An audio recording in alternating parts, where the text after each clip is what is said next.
Kayak saya dengan Anda semua ini kan banyak persamaan, betul? Agamanya sama, Tuhannya sama. Yuk nyaut, agamanya, Tuhannya, nabinya, kitab sucinya, sholatnya, puasanya, makannya, minumnya, ngisingnya. Kita banyak persamaan. Ibadah kita sama. Maka kita saudara, persaudaraan kita kuat. Kenapa? Karena kita banyak persamaan. Oleh karena itu tolong, kalau ada sedikit perbedaan, gak usah dibikin ribut, jangan dibikin geger. Kan lebih banyak persamaannya daripada perbedaannya. Kadang-kadang gara-gara beda rokaat sholat tarawihnya terus ribut. Yang satu harus 8 rokaat, satunya yang benar 20 rokaat. Kata satunya yang benar 8 rokaat, hadisnya ini. Satunya yang benar 20 rokaat, hadisnya ini. Subhanallah. Jangan lihat perbedaannya, jangan lihat hitungan 8 dan 20-nya, tapi lihat sama-sama sholat tarawihnya. Tergantung bagaimana cara kita menyikapinya. Yang 20 rakaat, ketika imamnya 8 rakaat, begitu imam selesai dapat 8 rakaat bubar, tambahi dewe, apa susahnya sih kari nambahi rolas. Demikian pula yang 8 rakaat, ketika bermakmum kepada imam yang tarawihnya 20 rakaat, begitu imam dapat 8, minggato bro. Selesai kan persoalannya. Dulu ribut gara-gara beda, satu pakai kunut, satu nggak pakai kunut dalam sholat subuh, ribut dan karu-karuan. Harus pakai kunut karena itu sunnah rakaat, satunya nggak boleh kunut karena itu bid'ah, ribut dan karu-karuan. Alhamdulillah sekarang udah nggak lagi ribut karena udah sama-sama nggak sholat subuhnya.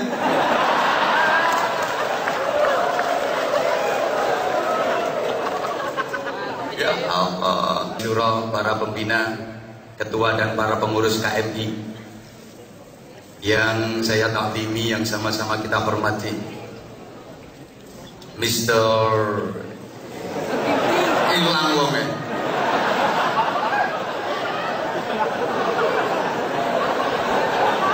Prasido,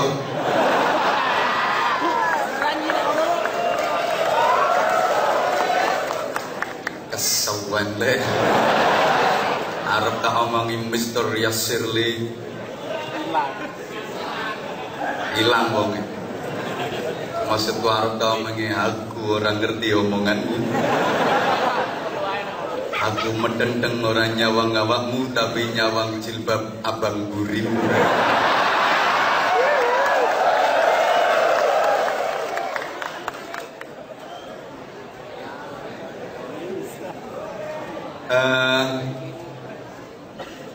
Para pejabat KBRI yang berkenan hadir, yang sangat saya hormati, sahabat-sahabat Banser yang saya cintai, yang saya banggakan, para ikhwan, para akhwat fillah yang saya cintai, yang saya hormati, rahimakumullah.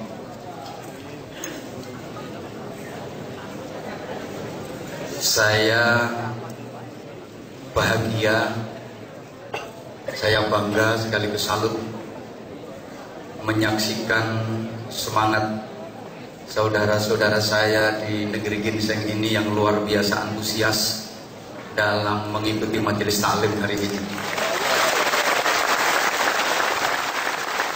Subhanallah walhamdulillah wala ilaha illallah wallahu akbar. Tapi pertama saya terasa gimana gitu oleh MC Master of Ceremonial tadi. Saya dipanggil Al-Mukarram Kiai Haji. Jujur ketika dipanggil Kiai itu terasa bendol das saya. Saya merasa sangat tidak layak dan belum pantas untuk dipanggil Kiai. Karena panggilan Kiai itu untuk orang-orang yang betul-betul paham dan mengetahui berbagai macam disiplin ilmu agama. Sedangkan Anwar Zahid al-faqir ad-dhaif gak iso ngaji. Lagian kata orang-orang yang pantas disebut kiai itu kalau istrinya 2. Kalau istrinya cuma 1 tuh ya ustadz gitu aja. Kalau istrinya 2 baru kiai. Kalau istrinya 3 syekh. Maksudnya syekh puji. Nah itu kan istrinya 3. Wah, bojone sik cilik. Emang Syekh Puji itu pinter. Kalau pilih istri itu yang masih tembean-tembean itu. Kata orang-orang gitu. Kalau istrinya 4, nah itu kanjeng. Maksudnya kanjeng doso. Kalau istri lebih dari 4 baru dipanggil eyang. Iya. Eyang subur. Itu istrinya sampai 8. Tadi kabeh. Mbuh, dia itu ikut imam siapa kurang tahu. Istri 8 masih jadi semua. Imam Maliki nggak boleh, Imam Hambali nggak boleh, Imam Hanafi nggak boleh, Imam Syafi'i nggak boleh, Imam Samudra wis mati. Makanya kasihan sampai guru bibine gempong untuk nentek. Kebanyakan istri. Saya pernah ditanya sama orang kenapa yang subur pipinya kempong untuk nentek, tak jawab kakean mentil. Ayo.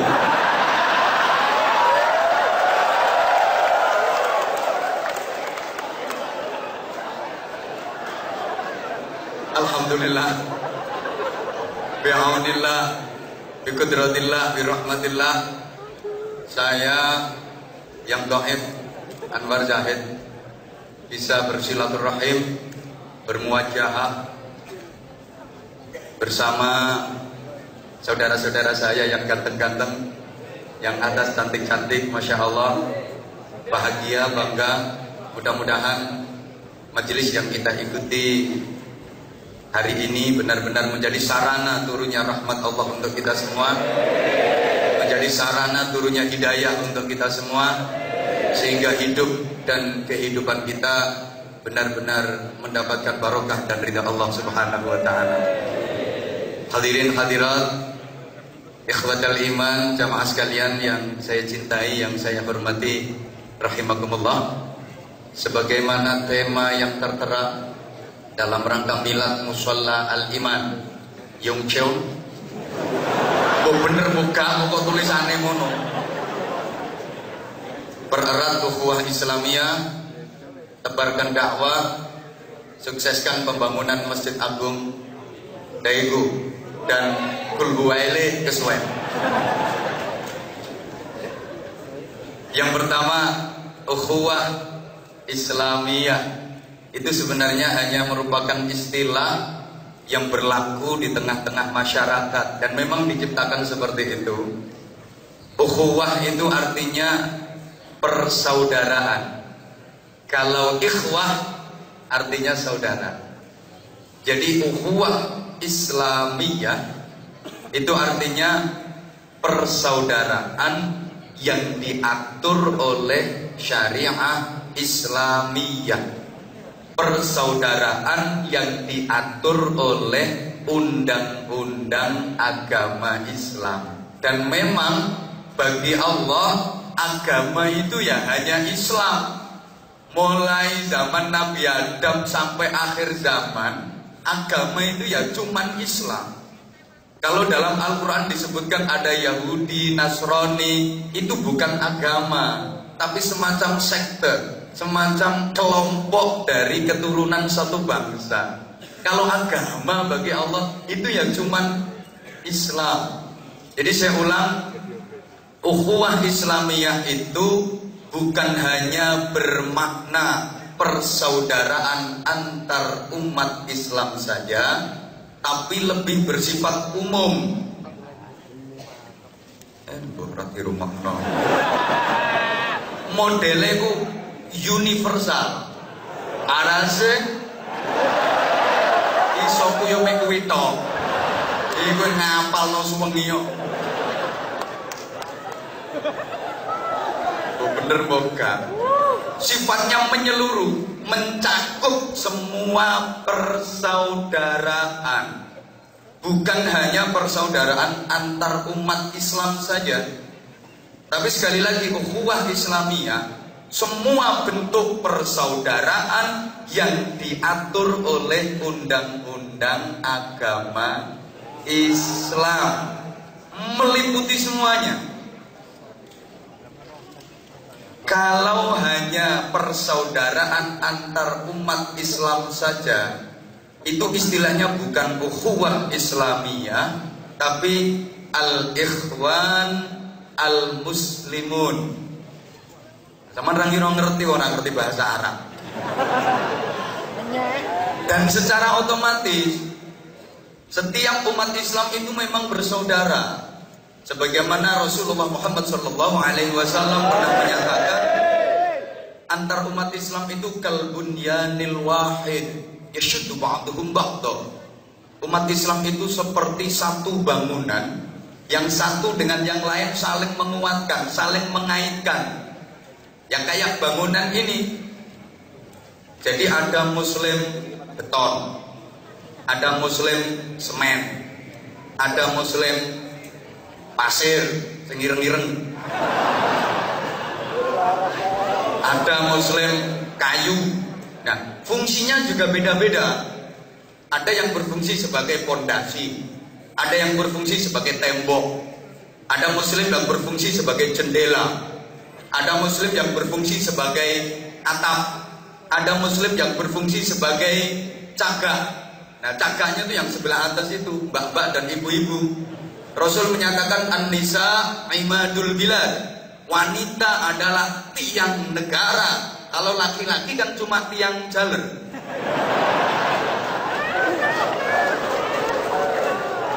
Jadi kalau Islam sudah menyebut dan mengatur ukhuwah Islamiyah, persaudaraan yang diatur oleh undang-undang agama Islam, maka sebenarnya gak perlu ada istilah ukhuwah-ukhuwah yang lain. Sudah tercakup semua. Kan sekarang ini dengan semuanya sering dengar ada istilah ukhuwah Islamiyah, ukhuwah basyariyah, ukhuwah insaniyah, ukhuwah watoniyah. Nanti kalau diteruskan lama-lama ada istilah ukhuwah tonggoniyah, persaudaraan antar tetangga. Kalau bukan tetangga berarti bukan saudara. Ada ukhuwah besaniyah, persaudaraan antar besan. Kalau nggak besan bukan saudara. Ada ukhuwah banseriyah. Kalau nggak banser berarti bukan saudara. Nanti ada ukhuwah gosipiyah, persaudaraan antar tukang gosip. Ada ukhuwah togheliyah, persaudaraan antar tukang penjudi tato itu. Iya, ada ukhuwah iya, macam-macam. Jadi jemaah sekalian, kalau sudah disebutkan ukhuwah Islamiyah, itu sudah meliputi semua bentuk persaudaraan, bukan hanya antar umat Islam saja, termasuk persaudaraan dengan alam, persaudaraan dengan tumbuh-tumbuhan, persaudaraan dengan binatang, persaudaraan dengan sesama manusia, baik yang muslim maupun yang non-muslim. Allahumma sholli ala Muhammad. Para ikhwan, para akhwat, jemaah sekalian yang saya cintai rahimakumullah, persaudaraan itu sebenarnya terbentuk karena adanya persamaan. Tolong diperhatikan kata-kata saya. Persaudaraan itu terbentuk pada dasarnya karena adanya persamaan. Karena terjadi persamaan, maka terjalinlah persaudaraan. Dan semakin banyak persamaan, maka akan semakin kuat persaudaraan. Arazen bisa puyung itu. Kayak saya dengan Anda semua ini kan banyak persamaan, betul?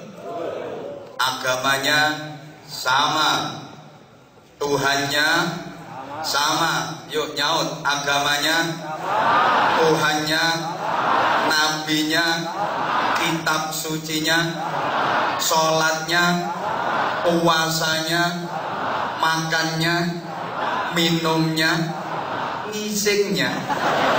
Kita banyak persamaan. Ibadah kita sama, maka kita saudara, persaudaraan kita kuat. Kenapa? Karena kita banyak persamaan. Oleh karena itu tolong, kalau ada sedikit perbedaan, gak usah dibikin ribut, jangan dibikin geger. Kan lebih banyak persamaannya daripada perbedaannya. Kadang-kadang gara-gara beda rokaat sholat tarawihnya terus ribut. Yang satu harus 8 rakaat, satunya yang benar 20 rakaat. Kata satunya yang benar 8 rakaat, hadisnya ini. Satunya yang benar 20 rakaat, hadisnya ini. Subhanallah. Jangan lihat perbedaannya, jangan lihat hitungan 8 dan 20-nya, tapi lihat sama-sama sholat tarawihnya. Tergantung bagaimana cara kita menyikapinya. Yang 20 rakaat, ketika imamnya 8 rakaat, begitu imam selesai dapat 8 rakaat bubar, tambahin dewe, apa susahnya sih kari nambahin rolas. Demikian pula yang 8 rakaat, ketika bermakmum kepada imam yang tarawihnya 20 rakaat, begitu imam dapat 8, minggato bro. Selesai kan persoalannya. Dulu ribut gara-gara beda, satu pakai kunut, satu nggak pakai kunut dalam sholat subuh, ribut dan karu-karuan. Harus pakai kunut karena itu sunnah akal, satunya nggak boleh kunut karena itu bid'ah, ribut dan karu-karuan. Alhamdulillah sekarang udah nggak lagi ribut karena udah sama-sama nggak sholat subuhnya.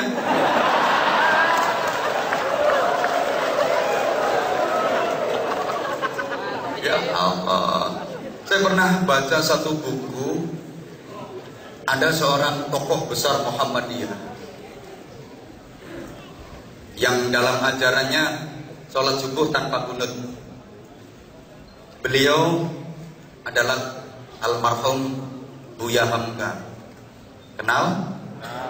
Ya harus kenal. Beliau tokoh Islam Indonesia yang luar biasa. Buya Hamka pernah berangkat haji ke Makkah, tentu saja, bukan ke Seoul, bareng dengan Ketua Umum Pengurus Besar Nahdlatul Ulama waktu itu almarhum Kiai Haji Idham Khalid. Dan ketika itu berangkat haji masih pakai kapal laut, belum ada pesawat, masih pakai kapal laut berbulan-bulan. Di situ diagendakan, dijadwal untuk ngimami sholat jamaah di kapal. Hari pertama yang jadi imam jamaah sholat subuh itu Kiai Haji Idham Khalid. Beliau ketua umum pengurus besar Nahdlatul Ulama. Kiai Haji Idham Khalid jadi imam, Buya Hamka jadi makmum. Kiai Haji Idham Khalid ngimami sholat subuh itu nggak pakai kunut. Selesai sholat diprotes sama santrinya, Yai tadi sholat subuh kok nggak pakai kunut? Yo nggak pakai sujud sahwi, emang sengaja nggak kunut. Kalau niatnya mau kunut ternyata kok lupa sujud sahwi. Ini yang nggak pakai sujud sahwi, emang sudah niat nggak pakai kunut. Diprotes sama santrinya, kok nggak pakai kunut tadi sholat subuhnya? Apa jawab beliau? Di belakangku ada yang jadi makmum lebih tua dari aku. Beliau Kiai Haji Buya Hamka. Beliau nggak pakai kunut. Maka aku sholat subuh saat ini gak pakai kunut, yo sesuk kayak kunut. Sekarang pray dulu lah, menghargai orang yang lebih tua yang ada di belakang. Hari kedua yang jadi imam Buya Hamka. Buya Hamka itu tokoh besar Muhammadiyah, ngimami sholat subuh pakai kunut. Makanya sekali-kali Muhammadiyah itu kalau subuh ya pakai kunut. Ini makmumnya bingung, ini yang Muhammadiyah. Kata si makmum yang Muhammadiyah, katanya nggak boleh kunut. Itu imam, itu tokoh kita, pemimpin kita kok pakai kunut. Bingung ini, akhirnya yuk kunut seperempat. Coba bayangkan betapa beliau-beliau yang ilmunya luar biasa mengesampingkan hal-hal yang sepele kayak gitu. Lah sing ilmune ceketer-ceketer koyo ngene. Kroco-kroco koyo ngene iki perkara ngono dienggo debat lho, Bro. Subhanallah, kadang-kadang soal lebaran aja ribet. satu hari Rebo, satunya Kamis. Yang Rebo merasa yang bener itu Rebo. Ini sekarang sudah Lebaran kok masih puasa, itu gimana? Haram.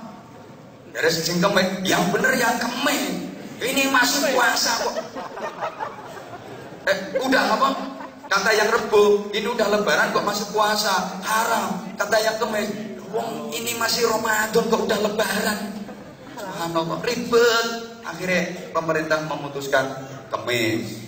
Aku ditanya sama orang, ini gimana? Saya kalau ikut hari raya Kamis ikut pemerintah gimana? Tak jawab, lah itu riyo negeri aku yo. Kalau saya Lebarannya Rebo, swasta. Nggak ikut pemerintah. Itu masih ada yang nanya, gimana kalau saya Lebarannya Rebo tapi sholat idnya ikut Kamis? Nah, itu namanya swasta bersubsidi. Ya karena pemerintah bingung menentukan Lebaran. Ya mungkin nunggu kalau aku jadi Menteri Agama. Tak putusin jelas, nggak usah kul huwaile kesuwen ngono.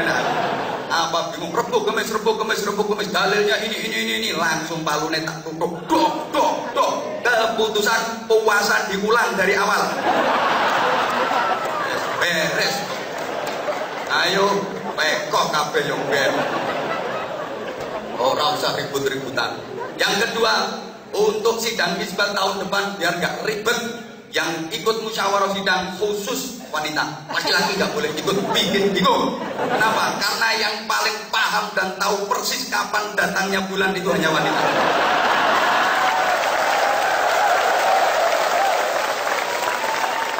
Allahu Akbar.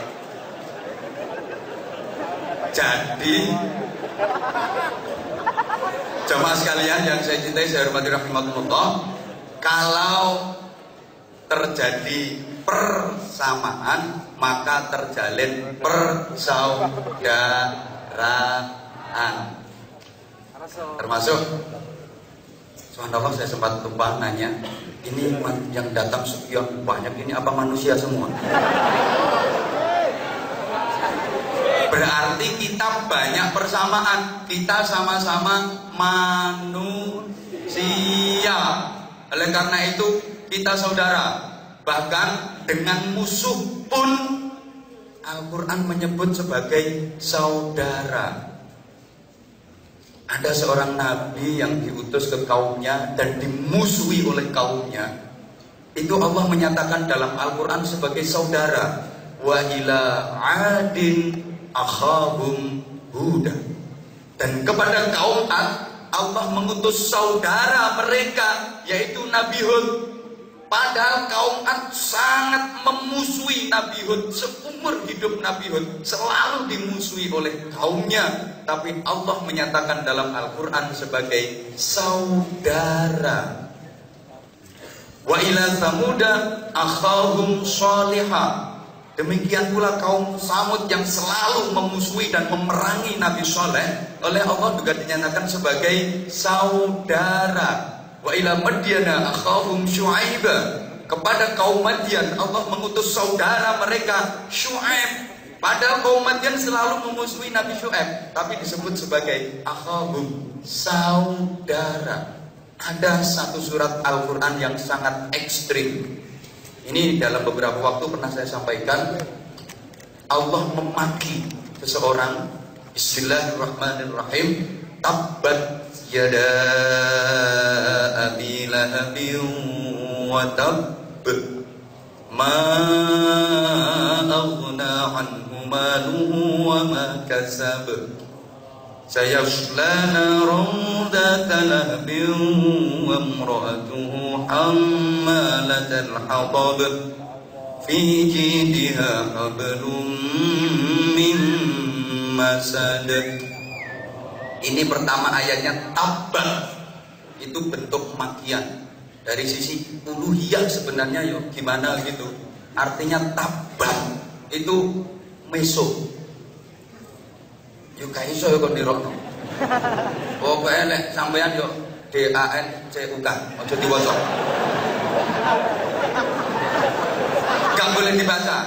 Kira-kira tulisannya seperti itu. Abu Lahab itu pun membacanya dipindu. Watab tidak boleh watab gitu, tapi watab saking gregetene Gusti Allah sama Abu Lahab. Istrinya katut, wa imra'atuhu hammalatal hatab. Allahumma shalli ala Muhammad. Ini kan Allah gregeten sama Abu Lahab. Tapi coba, bagaimana Rasulullah memanggil Abu Lahab yang selalu memusuhinya? Ya ammi, wahai pamanku. Pak lek ngelo. Demikian pula Abu Lahab memanggil Rasulullah tuh ya bena akhi, wahai putra dari saudaraku, ponakanku. Makanya kalau terjadi sesuatu perbedaan gak cocok dengan family, dengan tetangga, dengan temen, jangan bermusuhan. Beda pendapat boleh, beda prinsip boleh, persaudaraan harus terus meskipun gak cocok. Karena kalau memutus persaudaraan dilaknat sama Allah. Yang qutullah qati'a rahimin walau mata jawfal Ka'bah. Nabi menyatakan Allah melaknat orang yang memutus tali persaudaraan meskipun dia matinya di dalam Ka'bah.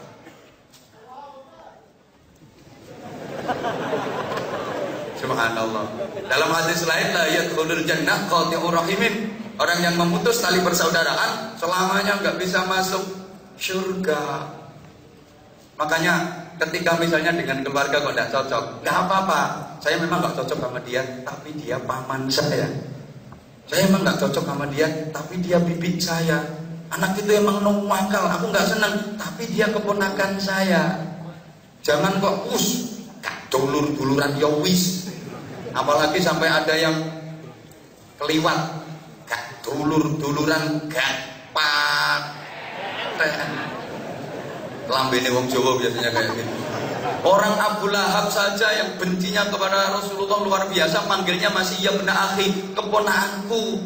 Maka kalau ada nggak cocok sama teman, nggak cocok sama keluarga, nggak cocok sama tetangga kok gak tonggo-tonggoan, gak konco-koncoan, gak paten, berarti dia lebih jahat daripada Abu Lahab. Masya Allah. Maka ketika surat Tabat itu turun, ada seorang sahabat kalau nggak salah namanya Ibnu Nuaim. Itu saking gregetannya sama Abu Lahab. Dia mikir, Allah saja gregetan sama Abu Lahab, saya juga ikut gregetan. Dia itu setiap saat wiridannya itu Tabat. Sak lungguhan ini mau Tabat bang saya sambil bawa batu. Setiap Tabat yada Abu Lahab ini batu ditempelno. Niat ngepruk ndase Abu Lahab. Tapi Tabat yada Abu Lahab. Begitu sampai istrinya Abu Lahab, wamro'alu, ini batunya dikerepes-kerepes, diunyet-unyet, niat ngerepes apa nih?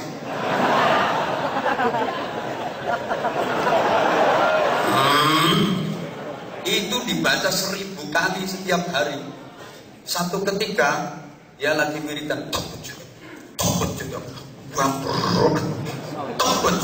wamro'alu, ini gak por-por lotak enggak? Enggak waktu konangan Rasulullah mikir mahadar rajul. Bahasa Arab itu kalau pakai pertanyaan itu ada unsur heran. Oh ini wiridan gak la ilaha illallah, gak subhanallah, gak Allahu akbar, gak la haula wala quwata illa billah. Wiridan tobat. Akhirnya ditanya sama Nabi, bro, Anda itu kok aneh banget. Pikir gak pakai la ilaha illallah, gak pakai subhanallah, gak pakai alhamdulillah, gak pakai la haula wala quwata illa billah, kok pakai tabat itu apa maksud kamu? Yang jawab, saya itu gregetan sama Abu Lahab, selalu memusuhimu ya Rasulullah. Maka saya pikirkan kayak gini biar semakin celaka itu Abu Lahab. Apa kata Nabi? Anda dari iman gua. Tahukah Anda siapa Abu Lahab itu? Wallahi ma'adri ya Rasulullah. Demi Allah saya nggak tahu siapa dia ya Rasulullah. Huwa ammi, Abu Lahab ngono pakleku. Lah kok mbok isui? Lah kuwe lho mindoanku ae ora. Lah dia itu paklekku, pamanku, kok kamu isui. Kamu boleh baca tabang, tapi jangan bertujuan untuk ikut-ikut memisui paklekku. Biar itu urusannya dengan Allah. Apa urusannya dengan kamu? Mulai saat itu sahabat nggak pernah baca surat tabang kecuali tadarusan. Terus gak berani lagi baca surat tabang. Bahkan salah satu putri dari Abu Lahab yang namanya Zainab itu aslamat wa hajarat ma'an Nabi sallallahu alaihi wasallam. Masuk Islam dan berhijrah bersama Nabi ke Madinah. Setelah turun surat Tabat itu, ini putrinya Abu Lahab yang bernama Zainab yang telah masuk Islam dan hijrah bareng Rasulullah ke Madinah. Jadi bahan cemoohan, digawe nyek-nyekan wong. Lagi ke pasar, nawar barang kok kemurahan, yo ditabat. Misalnya beli baju, ini harganya berapa? Bilang 2.000. Terus dia nawar 1.500 ya. Tabat ya ada buat penjualnya langsung baca tabat. Lagi lewat ditawarin sama penjual, Mbak Zainab, nggak beli barangku? Enggak. Tabat. Di toko juga gitu, beli apa Mbak Zainab? Beli gula, ini gulanya tabat. Subhanallah, dia bersedih. Mau marah kok ayat Quran, mau nggak marah bapak ditabat-tabat terus. Subhanallah, mau marah itu ayat Quran, mau nggak marah kok bapak. Iya, kalau tabat dibaca di masjid, di musola, no pasar tabat, no toko tabat, no warung tabat, di mana-mana tabat. Kemudian dia menangis, madul kepada misanannya, sepupunya yaitu Rasulullah Muhammad SAW. Ya Rasulullah, ma balu auladil kufar ghairi? Bagaimana dengan anak-anaknya orang kafir selain saya? Kan banyak yang bapaknya kafir, banyak di antara sahabat-sahabat itu yang ibunya kafir, bapaknya kafir. Tapi kenapa yang ditabat kok cuma bapak saya? Yang lain kok gak ditabat? Apa sikap Rasulullah? Oke Zainab, kalau gitu besok sholat zuhur kamu sholat di barisan yang sekiranya aku bisa melihat kamu. Siap. Begitu sudah mau sholat zuhur, ya Zainab itu yang berada di barisan depan, pakai pakaian yang mencolok, biar Rasulullah bisa menengeri, meniteni. Selesai sholat jamaah Rasulullah, Zainab terus berdiri. Zainab ta'al, Zainab kemari. Ya Rasulullah. Zainab berdiri di samping Rasulullah. Kemudian Rasulullah bersabda, Adihi bintu Ami, ini putrinya pamanku. Rasulullah nggak mengatakan hadihi Zainab binti Abi Lahab, enggak. Nggak mengatakan ini Zainab putrinya Abu Lahab, tapi hadihi bintu Ami, ini putrinya pamanku, ini saudari sepupuku. Fala yakullanna ahadun ilaiha illa khairan. Mulai saat ini siapapun tidak boleh mengatakan kepadanya kecuali perkataan yang baik. Mulai saat itu surat Tabat itu menjadi surat yang paling tidak laku di Madinah. Kesimpulan dari cerita saya ini apa? Betapa Rasulullah sangat mementingkan ikatan tali persaudaraan. Allahumma sholli ala Muhammad. Jadi kata kuncinya persaudaraan timbul karena adanya persamaan. Selama ada persamaan dengan apapun, dengan siapapun berarti saudara. Arasih? Kita dengan binatang itu berarti ya saudara. Itu kan ada persamaan. Saya tanya, binatang itu makhluk hidup apa enggak? Nah terus kita, termasuk yang ngomong, makhluk hidup apa enggak? Ya berarti sama dong. Binatang makan kita juga, binatang minum kita juga, kan sama dong. Binatang tidur kita juga. Ayo nyauto toh bro, gak semangat.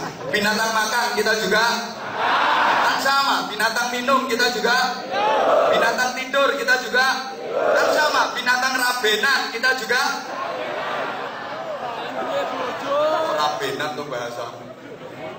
Subhanallah. Maka kita itu punya saudara yang bernama wedhus. Duh. Oleh karena itu,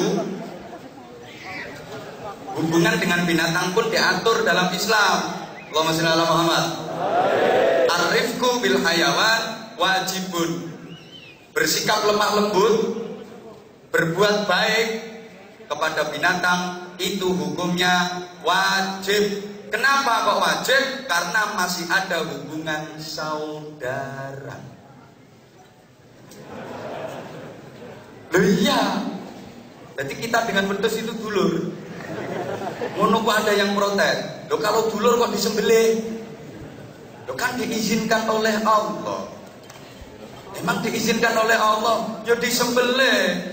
Tapi karena masih mampu dulur, nek nyembelih gak oleh ngawur. Harus menetapi beberapa ketentuan, beberapa syarat. Wong belih dulure yo. Pisaunya harus tajam. Terus warihil madbu, binatangnya harus dienakkan, posisinya enak, baru dingok. Jangan sampai menyakitkan. Ingat, besok Idul Adha, misalnya sama lagi nuntut kambing, ditanya sama temen, harus nyanti kan? Beleh dulur. Lah dulur kok disembelih? Emang disuruh sama Allah. Halo? Ya Allah ya Karim. Mohon maaf, ada makhluk Allah itu kan macam-macam. Ada makhluk yang punya akal, nggak punya nafsu. Namanya malaikat. Punya akal, nggak punya nafsu. Ada yang punya nafsu, nggak punya akal. Namanya binatang. Nah kita ini manusia komplit, punya akal juga punya nafsu. Bentar, panitia perkemisan nanti dulu. Sung kotak. Ini baru mau serius ngajinya.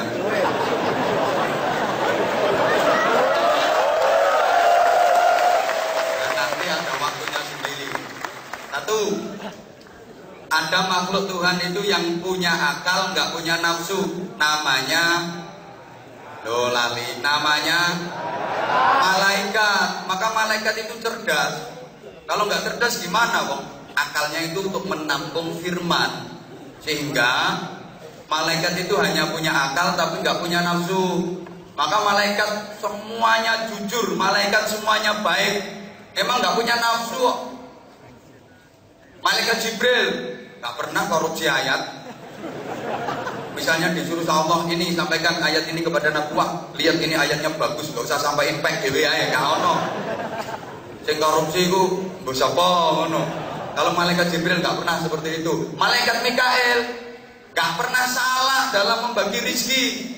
Rizki untuk sampean nggak mungkin salah ke ini Amir Musola. Demikian pula rizkinya Amir Musola nggak mungkin keliru jatuh ke sampean. Malaikat Mikael nggak pernah salah. Yang suka salah itu panitia pengajian.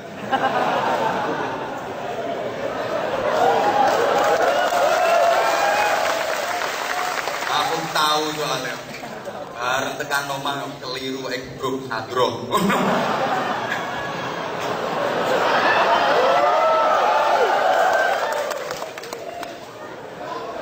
Nah, semua orang itu rezekinya udah diatur sama Allah, dan malaikat Mikael yang bagian menyalurkan sebagai penyalur rezeki nggak pernah salah. Wis ono jatahe dhewe-dhewe.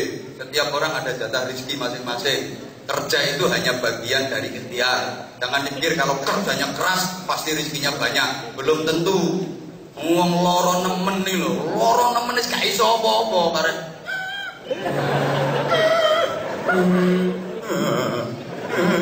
Tak bisa apa-apa. Nyatane no pinggire yo jajan-jajan yo akeh kok. Dikira kalau kerjanya keras terus duitnya banyak, kalau kerjanya nyantai gak bisa dapat duit banyak. Kata siapa? Itu orang-orang yang cari batu itu di gunung itu pakai gergaji, krok, sehari pol, sehari suntuk, krok, batu besar itu yang diambil, glodak, kerjanya keras, krok, keringet itu sak neker, krok, sedino paling bayaran 1.000. Itu yang diambil batu kaput gede. Ada yang ngambil batu cowili tapi 20 juta batu ginjal.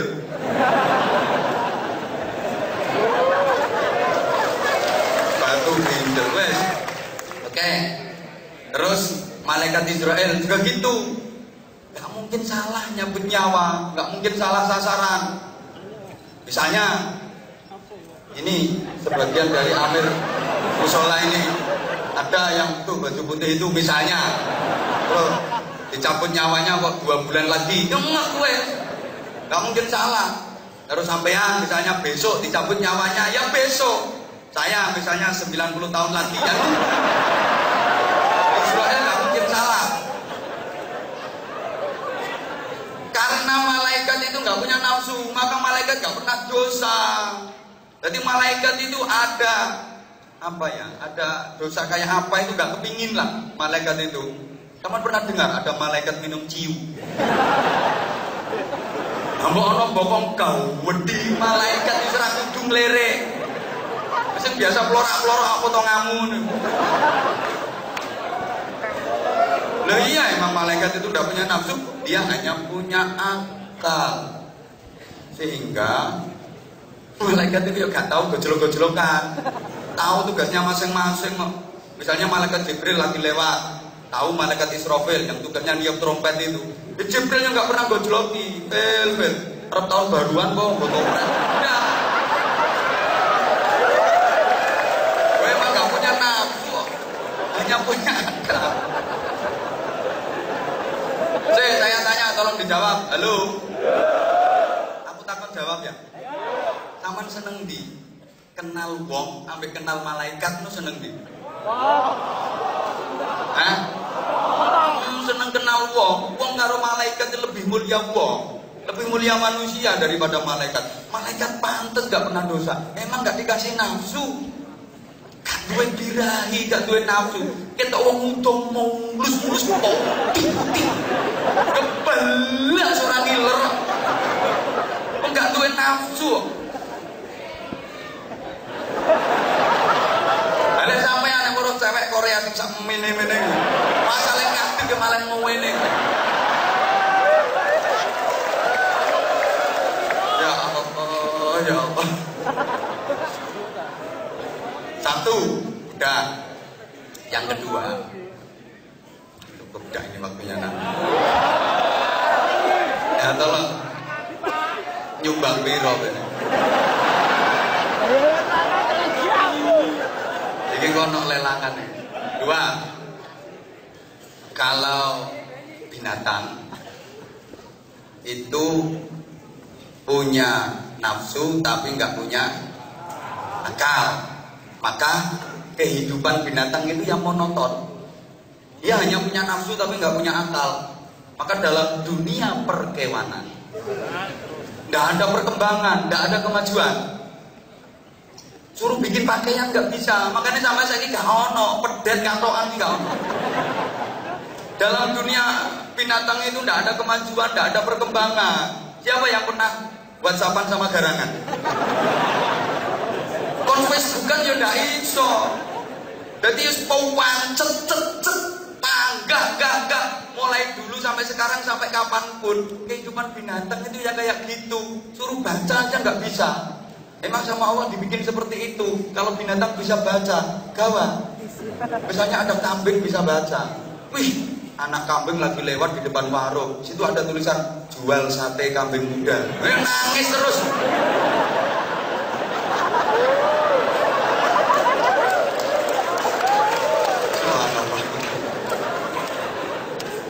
Jadi karena binatang itu nggak punya akal, yang monoton. Halo. Makanannya ya mulai dulu sampai kapanpun ya itu aja. Kayak jarang, sapi, wedhus, itu panganannya ya suket mentan. Sampai kapanpun ya suket mentan, nah, karena dia nggak punya akal. Yang kok nggak berpikir sekali-kali gawe sop damen.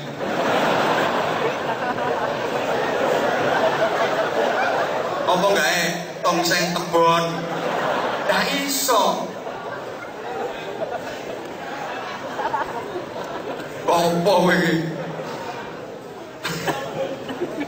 Ayam iki makanane jagung ya ora tahu gawe rendang. Ya ora iso ngono iku. Nggak bisa. Karena dia nggak punya akal, maka nggak ada agama, nggak ada aturan, nggak ada agama. Nggak percaya kan perlu herder, patek celeng. Takon nono, bro, agamamu apa? Lekat ngomong. Emang nggak punya agama, karena nggak ada agama, nggak ada aturan. Wedhus si rabenan tak dalan-dalan biasa.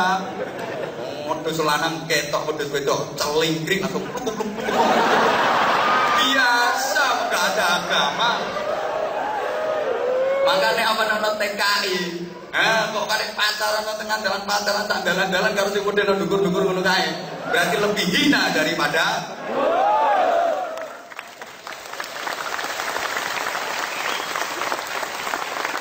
para wedhus-wedhus sekalian yang saya hormati.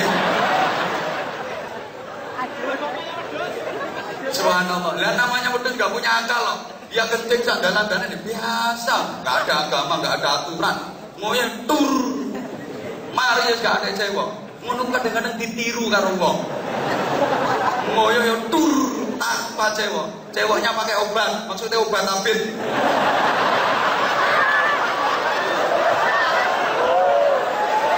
Itu berarti manusia yang tiru derajatnya lebih hina daripada. Oke, kalau malaikat punya akal tapi nggak punya nafsu, kalau binatang punya nafsu tapi nggak punya akal, lah manusia. Ini manusia semua kan? Ini komplit. Ya punya akal, ya punya. Ayo kau nyaut. Ya punya akal, ya punya. Ya punya nafsu, ya punya. Komplit. Maka ketika akal manusia bisa mengendalikan nafsunya, maka dia bisa lebih hebat daripada malaikat. Tapi sebaliknya, ketika justru nafsunya yang mengendalikan akalnya, maka dia lebih hina daripada binatang. Enak ngomong wedhus aja karo nyawang aku. Kau enak. Wedhus sampai ngene. Matur suwun. Wedhus tapi disenengi wong akeh. Ngene. Subhanallah. Oke, wis mulai rame iki. Maksudnya materi ini. Tapi dilungkas tarikan infak. Apa sing saya suwi? Loh, apa minggat ya orang isi?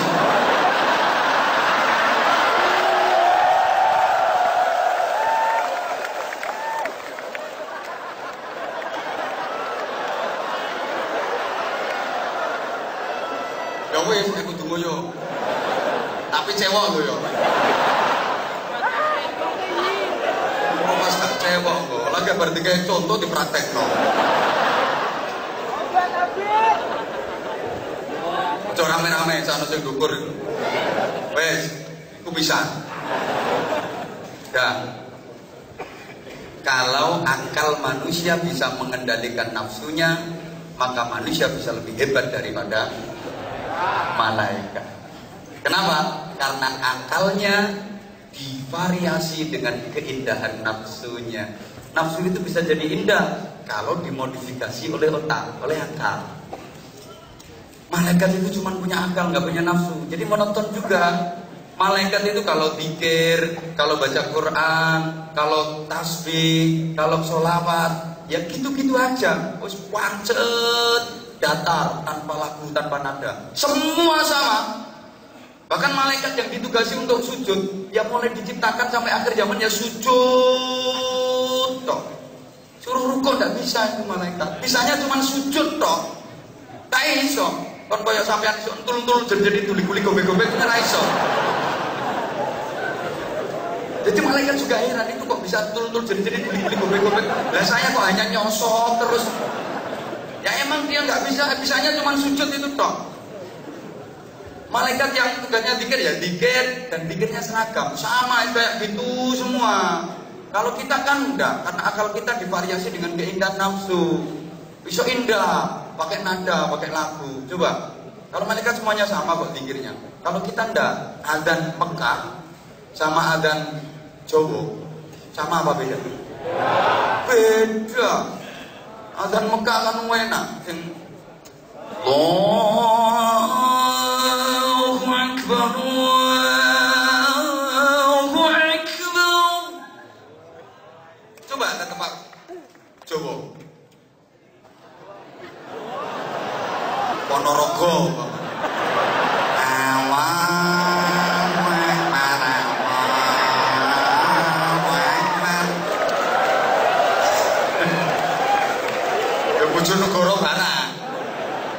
as-salatu khairun adanya aja udah beda-beda. Jawa Barat, Korea raiso. Bahasa Korea iso ku mobil mogok dorong dong kuwi tok.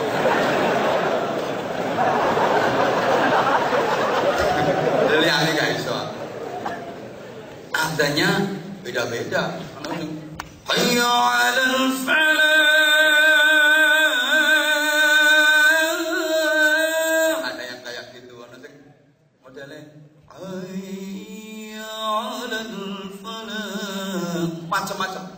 Terus apalagi baca Qur'annya Imam Masjidil Haram sama baca Qur'annya Imam Masjidil Yongcheon. Wah, piye unine kuwi kok? Kira-kira sama apa beda? Beda. Mekah itu pena. Alhamdulillahi rabbil alamin. Ar-Rahmanir Rahim. Maliki yaumiddin. Pena. Ngene-ngene iki mana?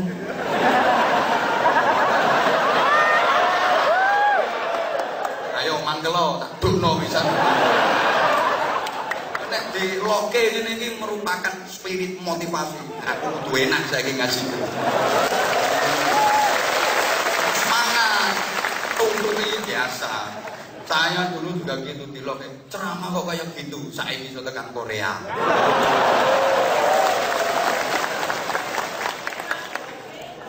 Oh, rumangsamu ora penak. Yo penak. Rumangsamu dinyek yo ora penak. Yo penak. Iki nek atimu waras. Nek dinyek kok atimu lara berarti atimu bosok. Ngono. Halo. Baca Qur'annya beda. Zikirnya juga beda. Beda-beda kalau kita emang akal kita dihias dengan keindahan nafsu. Zikir aja beda-beda. Sama-sama la ilaha illallah itu beda-beda. Kalau untuk takbiran nih kok Allahu Akbar, Allahu Akbar, Allahu Akbar, la ilaha illallah kayak gitu. Tapi kalau untuk tahlilan beda lagi. La ilaha illallah, la ilaha illallah. Kan sama-sama la ilaha illallah. Tahlil aja beda-beda. Kalau tahlilnya wong sugih yo berkat gede yo. La ilaha illallah, la ilaha illallah, la ilaha illallah. Ane wong gak duwe berkat gepengnya.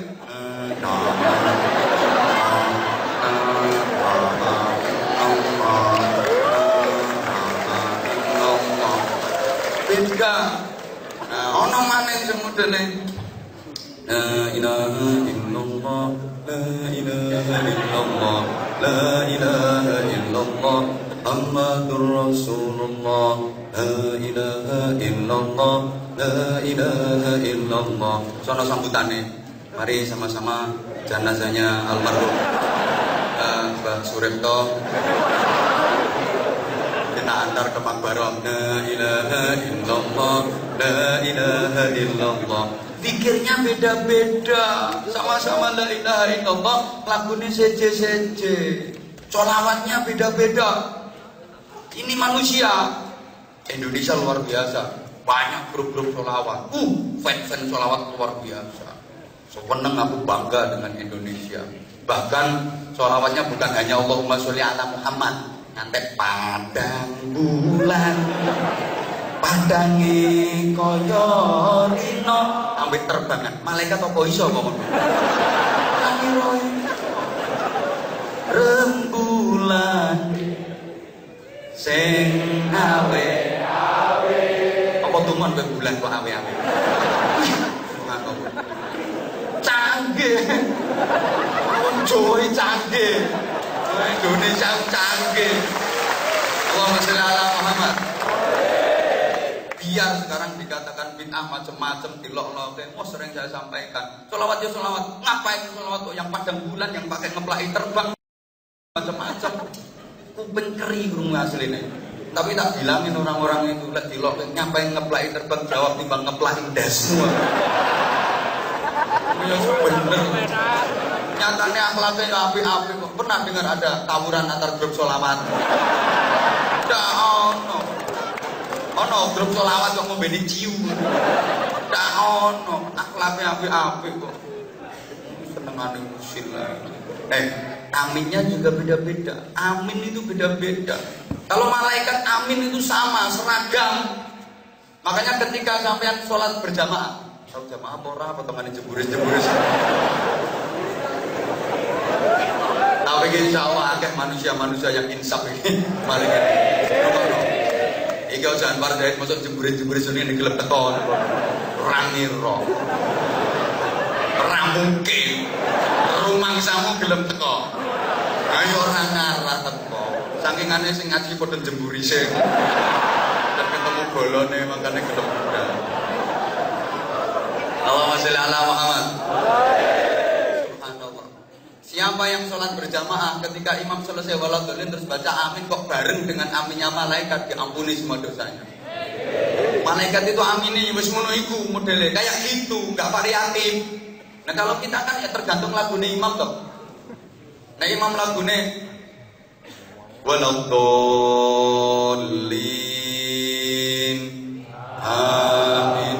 Lah nek imame waladhdallin malaikat ra ngira iso ngomong ngono. Kadang-kadang ngono amin amin amin. Nek bocah cilik-cilik sing asem. Perkara imame kesuwen.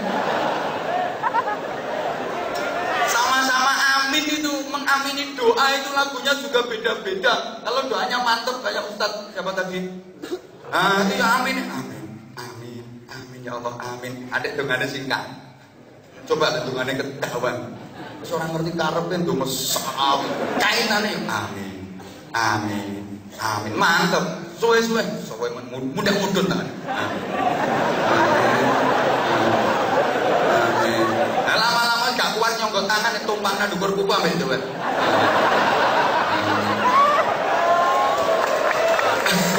agak tanda begecil gini kayak amin amin aminnya aja beda-beda. Jadi, tolong perhatikan, kalau akalnya bisa mengendalikan nafsunya, maka manusia lebih hebat daripada malaikat. Tapi, kalau akalnya dikalahkan sama nafsunya, justru nafsunya yang mengendalikan akalnya, maka manusia lebih rendah daripada binatang. Allahumma sholli ala Muhammad. Binatang hanya punya nafsu, nggak punya akal. Maka pantas kalau binatang itu yang nakal kayak gitu, memang nggak punya akal. Kayak wedhus itu, dia nggak punya malu, hanya punya kemaluan. Nah, maka binatang dalan-dalan biasa kok. Baru sampean itu lah, terus tiru wedhus itu kan yo.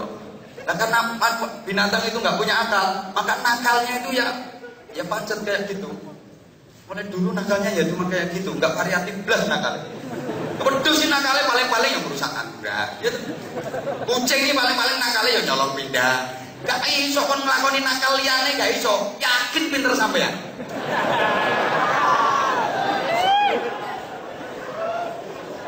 Tikus sih nakalnya ya wis merusak pari. Ngono iku. Tidak variatif sama sekali, nakalnya ya cuma seperti itu. Teman pernah dengar ada kambing jadi tersangka, kucing terus ditangkap KPK. Dah ono. Teman pernah dengar, ono wedhus nyolong sepeda motor. Ono, sing nyolong kuwi koncone. Iya, wedhus gak tau nyolong. Sehingga ketika manusia akalnya sudah dikuasai oleh nafsunya, nilainya lebih rendah daripada binatang. Larang kewane. Aku kan pernah nyampein, wong gendeng ambek sapi gendeng larang. Larang sapi gendeng. Sapi gendeng muncul di kaya anak. Ayo sapa iso ngenekno? Godak seletik sapi rapopo tangi maneh godak kenek ngepek. Jajal paling musik gendeng muncul. Betul nggih pengumuman kon ngepek wong sak kathok-kathok ene ono sing gak kira arep. Nah, ngomong-ngomong soal binatang saudara kita itu. Pembunuh itu sampai. Maka ini loh, ini bener. Banyak orang diridhoi Allah, dapat rahmatnya Allah, dimasukkan surga gara-gara binatang. Tapi banyak pula yang dilaknat Allah gara-gara binatang. Oke. Imam Ghazali, Muhammad bin Muhammad Al-Ghazali itu dapat ridhonya Allah gara-gara laler. Gara-gara lalat. Beliau lagi nulis kitab, zaman dulu itu kalau nulis kitab pakai tinta. Tinta itu bahasa Inggrisnya demansi. Garo. Itu lagi nulis kan dulu pakai pena celupan terus nulis. Itu ada lalat haus, plek.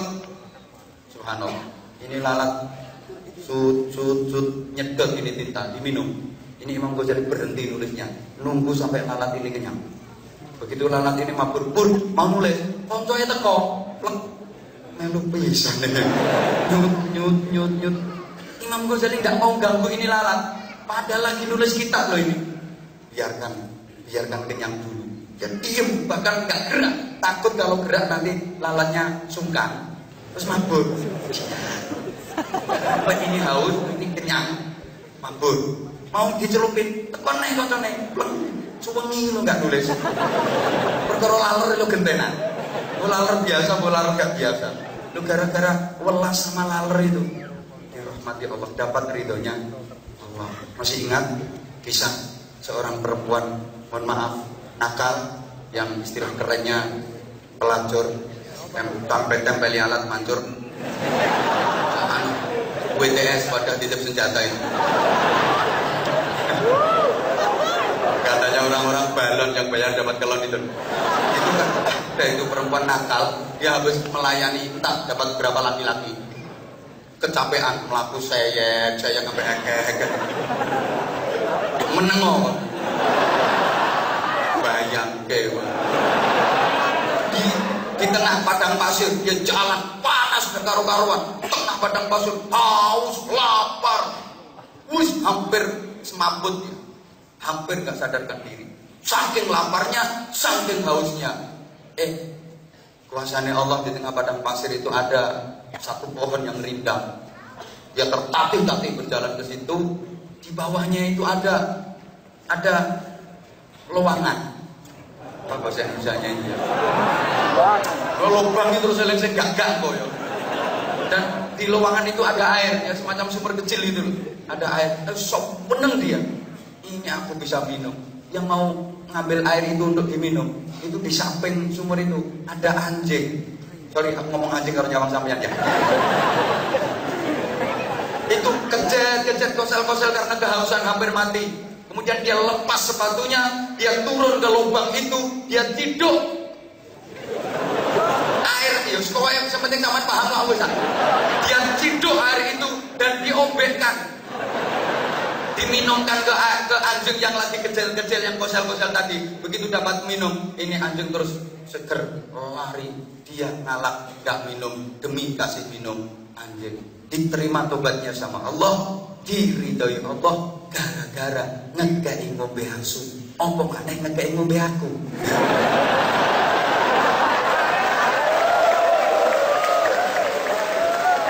Alhamdulillah, ini tahu panitia minuman kesukaan aku, kopi. Semalam kan aku dikasih minum kopi susu. Tak bilangin nama panitia, aku paling gak seneng minum kopi susu karena minuman yang gak jelas. Lah kopi ini ngajak melek, susu ini ngajak turun.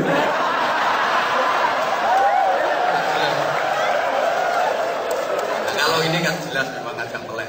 Bismillahirrahmanirrahim.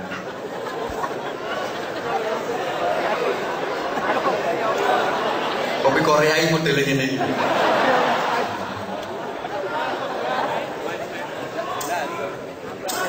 Oke. Jadi banyak orang yang dirahmati Allah, diridhai Allah karena binatang, gara-gara binatang. Allahumma sholli ala Muhammad. Teman sekalian rahimakumullah, zaman Bani Israel itu ada seorang ulama besar.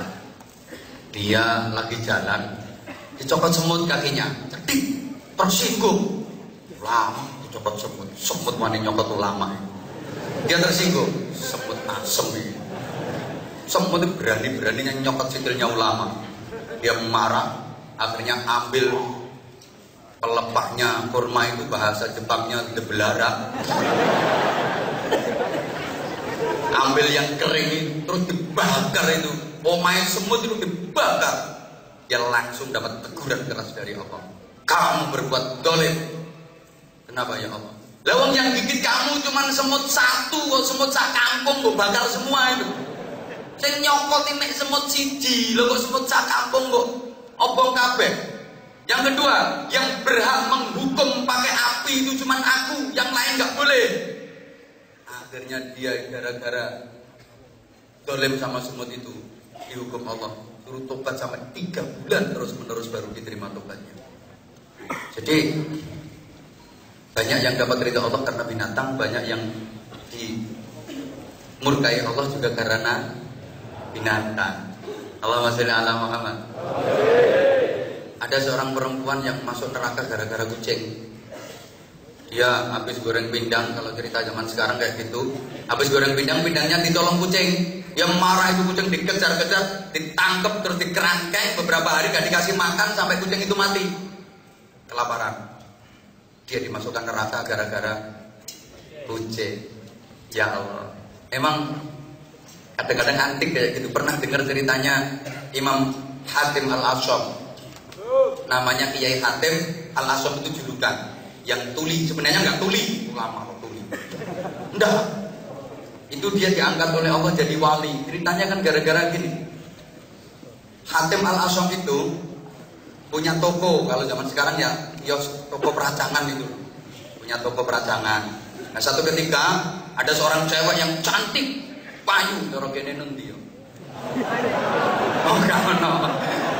Bukan aku, Mbak, sing ngomong iki lho, kroto-kroto lho sing ngomong. Tak ono jare pelecehan ayu-ayune ngono. Saiki ayu boleh tempat dokono gak ro aku. Ini dia ada seorang cewek cantik mau ke toko mau belanja. Waktu itu habis hujan. Lagi jalan di depannya toko. Terpeleset ini perempuan. Srek, doprok, klaksone munyi. Suaranya keras karena memang bokongnya agak gede. Kan volume entut itu tergantung ukuran bokong. Semakin gede ukuran bokong, semakin keras volume entutnya. Kalau bokong cilik ya lagi bokong gede. Lah ini perempuan habis rujahan, habis makan pete lah, sabune gak enak. Mambune bel-bel selemut-selemut selendep-selendep dak karo-karuan. Karena dia begitu dobrok, terus baunya ndak karo-karuan, subhanallah. Ini Hatim, dia tahu, tapi dia berusaha untuk pura-pura tidak tahu. Kemudian setelah ini perempuan bangkit, bising, wajahnya ditutupi. Bayangkan, ada perempuan cantik, kentut di depan kiai. Yang bising pol, ngentut ngarepe kiai, misalnya kayak mbak-mbak dengan ngentut ngarepku. Kayak ngarepmu ya biasa. Karena kamu layak untuk dibentut. Yang puisin, malu dia, wajahnya ditutup. Ini Hatim pura-pura. Terus dia nanya, Imam Hatim, beli apa mbak? Itu sambil malu dan menutup wajahnya dia ngomong, beli gula. Apa? Dia pura-pura nggak dengar. Gula. Apa? Ngomong yang keras mbak, aku nggak dengar. Beli gula. Maaf mbak, di sini nggak jual beras. Gula. Di sini nggak jual beras mbak, pura-pura tuli. Ini akhirnya perempuan yang tadi malu luar biasa langsung dibuka kembali wajahnya. Alhamdulillah, berarti orang ini nggak dengar kentutku. Padahal Imam Hatim bukan cuma denger, mambu meh semaput, meh semaput.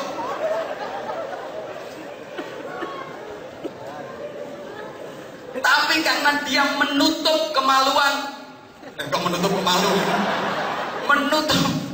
menutup rasa malu tuh cewek, subhanallah, diangkat dari wali. Tadi ono wong dari wali gara-gara entut ya.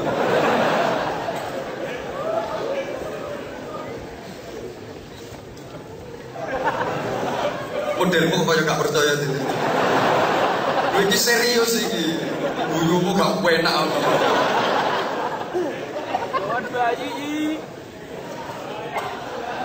Malah telat buyumu. Allahumma sholli ala Muhammad. Nah, saudara-saudaraku, bisa suwe biasanya main sak jam. Ijo yo. Oke. Coba ijo yo.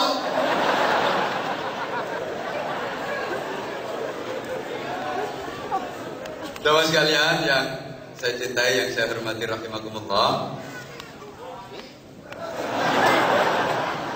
Ngangi aku tuh kene. Numpak pesawat ora melok nukono tiket ngono. Sing nukono tiket iki lho meneng ae.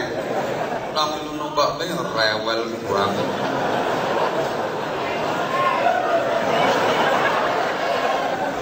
Malah mohon maaf banget ya. Termasuk saudara kita yang nggak boleh kita lupakan. Ini saudara kita yang juga banyak persamaan dengan kita, nggak boleh kita lupakan, yaitu setan.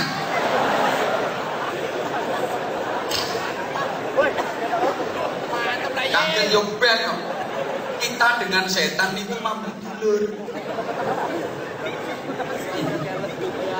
Biasanya orang kalau digituin itu marah, malah sopan ya. Panjangnya dulurnya teman berarti.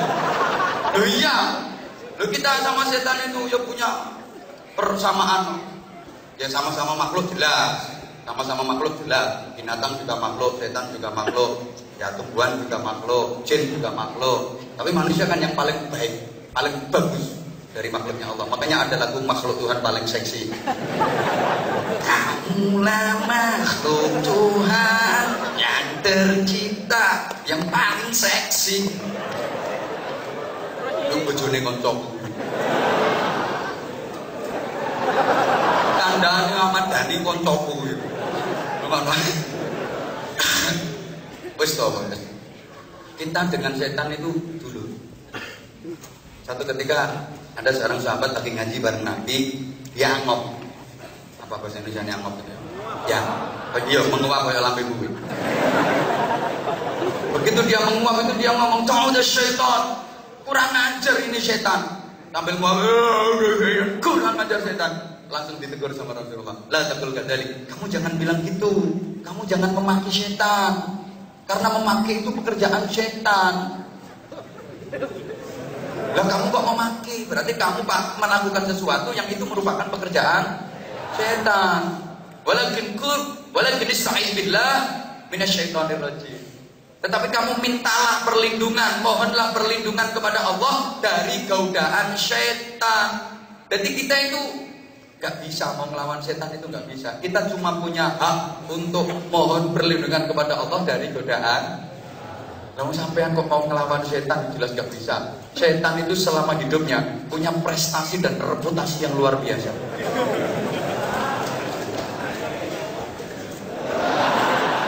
Gaya dulurmu situ ya. Prestasinya luar biasa, setan reputasinya luar biasa. Bayangkan, setan itu jadi kepala surga 500.000 tahun. Jadi pimpinan penduduk swarga 500.000 tahun. Jadi penasihatnya malaikat 500.000 tahun. Setan ini hafal swarga RT piro gang piro hafal. Lah sampean pojokane swarga gak tau weruh. Kok mau melawan setan? Tidak bisa. Bisanya kita itu minta perlindungan kepada Allah dari godaan. Setan itu sangat pengalaman dalam menggoda manusia. Manusia yang model kayak apa kan udah pernah digoda sama dia. Pengalaman banget. Dan setan itu punya lembaga-lembaga. Buyumu kok gak percaya dia ngomong-ngomong. Jadi dalam dunia persetanan itu banyak lembaga. Ada lembaga persombongan, ada lembaga pergosipan belah sana itu. Ya nggak boleh marah lah ibu. Emang kayak gitu kok umumnya. Lebih banyak omongan perempuan daripada laki-laki. Maka kalau udah jadi suami istri, wong lanang lek dijak debat bantahan-bantahan karo wong itu tolong mundur. Mumpung durung mesti deglet. Soalnya kamu sih akeh kono. wani ngalahe wae. Kalah gak kira menang. Aku wis balak-balik to. Balak-balik. Makane amat bojoku ngomong ngene tak rungo. Wis jarno se. Wis rampung ya sedekahul adzim. Memang bener Allah berkata seperti itu. Sedekahul adzim. Gombal cetik. Selesai urusannya. Direwangi malah dadi kok. Lanang cerdas ini. Mau beda nek ngamak kata-kata gak kuat ngrungokke tinggal metu. Engko ya gak ono gerdu ae. Kalau ngono gerdu mek rokok jedal. Kira-kira rada suwe, oleh. Tekan omah kok wis de. Sik durung tarik titik, metu meneh. Balik no gerdu neh. Ngono.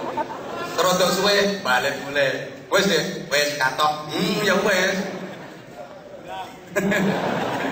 Ya Allah ya Karim, Masya Allah. Jadi ada lembaga pergosipan, ada lembaga perkirian, ada lembaga perhasutan, ada lembaga perduitan. Setan yang bagian jaga dompet itu ada. Jadi nanti kalau ada panitia keliling itu ada. Setan yang bagian jaga dompet itu juga ada. Mau ngeluarin itu di stop sama setan.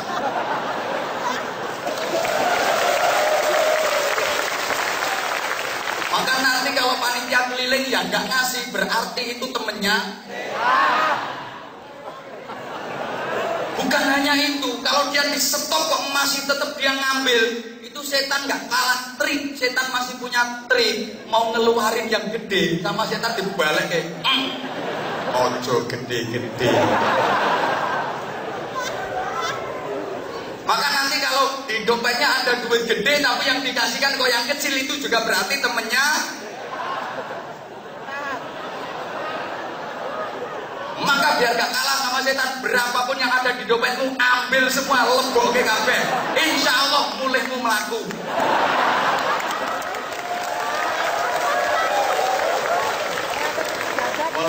Mulai ngemis.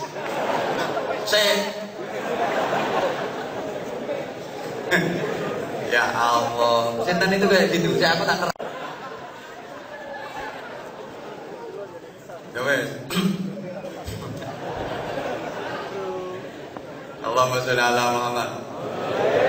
Setan ini macam-macam cara godanya. Kalau ada perempuan jalan, itu biar laki-laki tertarik. Setan ini punya cara. Ini aku terang non. Kalau dari belakang, laki-lakinya di belakang, itu sama setan. Mohon maaf ya, ini bokongnya perempuan didabuni. Makanya terus akhirnya melakukan bokongan, kok. Karena didabuni sama setan itu. Jadi setan ini loro, yang satu dari sebelah kanan, yang satu dari sebelah kiri, sambil ngetutke itu sing kono nyebul gini nyedot, kono nyebul gini nyedot. Setan ini koyo telu kuaten. Lho ono kok al-mar'a idza aqbalat wa ma'aha syaitan wa idza adbarat wa ma'aha syaitan. Kowe ora ngerti artine, makane tak terangno ngono ae. Wong aku sing maca ya ora ngerti artine kok. Lah kalau dari depan, setan ini kurang ajar.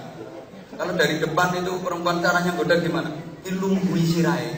Jadi setan itu duduk di kepala perempuan. Nah karena kepalanya diduduki, makanya terus jalannya akhirnya sirahe terus ke asminatil bukhtini kok makanya ngono. Nah terus sikile banjir no pedal iki wonten ngene. Nah terus diolahi pedal iki diolahi karo setan. Gak percaya yo. Sehingga nanti perempuan jalannya kan kayak gini. Nah itu karena buat diomongin teman-teman dianu sama setan. Aku paham dulur dewe yo. Sama tak kasih tahu kan, sama juga saudaranya, cuma belum ngerti. Setan itu mbok sesuai terus. Subhanallah. Caranya goda itu mau macam-macam. Cara goda manusia itu macam-macam, itu setan. Dan setan itu ya, ngomong setan ini gak ada habisnya memang. Ya karena yang diomongi juga sampai aku ribet ya, khawatirnya tersinggung dulu. Dulure tak ceritake khawatir ono sing mangkel ngono lho aku. Wong kelas-kelas setan ini ada yang kelas playgroup, kelas TK. Setan yang goda bayi itu juga ada, namanya Ummus Sibyan kalau dalam kitab. Makanya kalau ada bayi kecil, ya semua bayi pasti kecil ya. Kalau ada bayi kecil itu jangan sampai dibiarkan tidur sendirian. Harus ada temennya, direwangi baik, apa kakaknya, apa siapa. Jangan sampai dibiarkan tidur sendirian. Kata Nabi begitu. Mudah digoda setan yang namanya Ummus Sibyan. Tapi setan yang goda orang hebat lain lagi. Ada seorang sahabat itu namanya Abdullah bin Ummi Maktum, salah satu muadzin Rasulullah. Suaranya enak. Tapi sahabat ini mempunyai keterbatasan fisik. Beliau buta. Tapi rajin sholat jamaahnya. Nah karena kondisi buta, setiap berangkat sholat jamaah itu pakai tongkat. Orang buta. Nah, satu ketika waktu Abdullah bin Ummi Maktum ini berangkat sholat jamaah sambil tuk bawa tongkat kayak gitu, dia kesandung batu besar, geludak, kepalanya terantuk batu, berdarah. Ini cara sampeyan arep budal nyang masjid kok tiba sirahe kubra. Kira-kira terus nyang masjid apa balik mulai?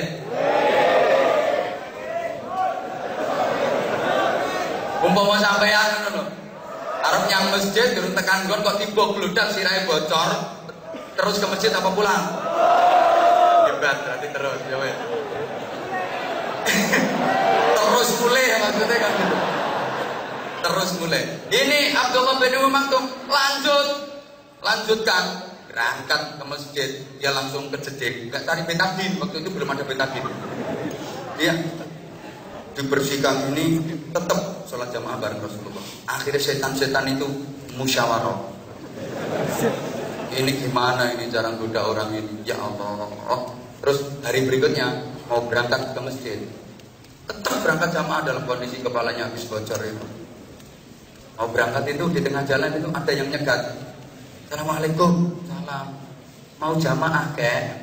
Iya nak. Mari kek saya tuntun biar gak terjatuh. Ya nak, terima kasih. Antar dituntun ini sampai ke masjid.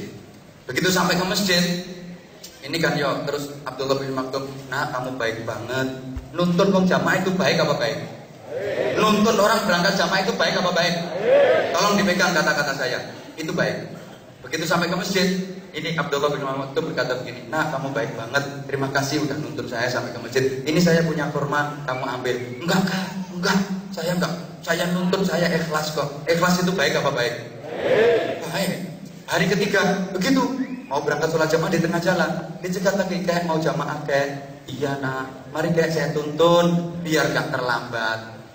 Begitu sampai masjid, terima kasih nak, kamu baik banget. Ini kakek punya surban, kamu ambil. Enggak, saya niatnya ikhlas kok. Ikhlas itu baik apa baik? Begitu sampai hari ketiga, berangkat jamaah dituntun lagi nama itu.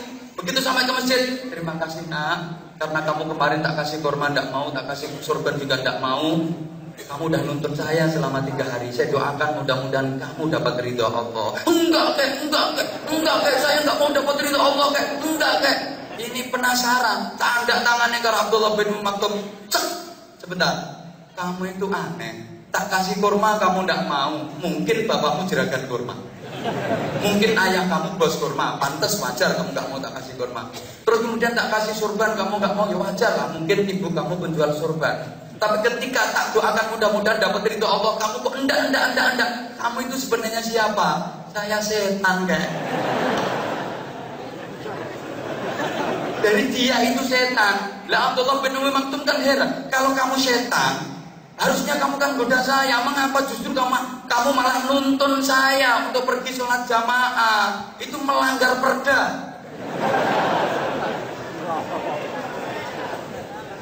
Oh kamu setan kok malah nuntun saya berangkat sholat jamaah? Apa jawab setan? Kayak 3 hari yang lalu kakek mau berangkat jamaah dan kesandung batu sampai terjatuh, kepala berdarah-darah. Iya bener, itu yang jadi batu aku kek. Aku memang sengaja jadi batu menghalangi jalan kakek biar kakek terjatuh, gelodak. Begitu terjatuh biar gak jadi berangkat sholat jamaah. ben balik mulai, makanya aku dadi waktu biar kakek terjatuh. Kalau udah terjatuh berdarah kan nggak jadi sholat jamaah, kembali pulang. Ternyata kakek tetap aja berangkat sholat jamaah karena kakek habis terjatuh dan terus tetap berangkat sholat jamaah. Dosa kakek yang di langit itu dihapus separuh. Lah ini kalau kakek jatuh lagi, iso-iso entek dosa. Makanya tak tuntun ben ora tiba. Lagi ini sampai tibone lah yang entek dosamu lunas. Makanya ben ora tiba tak tuntun. Setan ini sampai kayak gitu.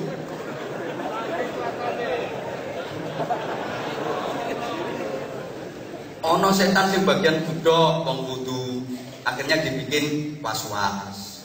Kayak udah wudu kalah belum, orang sholat itu juga digoda. Kan makanya ada tuh orang sholat itu yang gak tadi usut,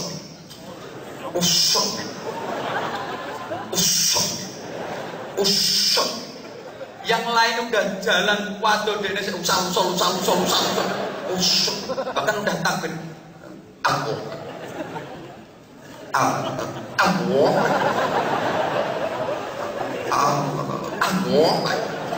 iku yo dibunuh setan nih. Makanya rene ganggu liyane to.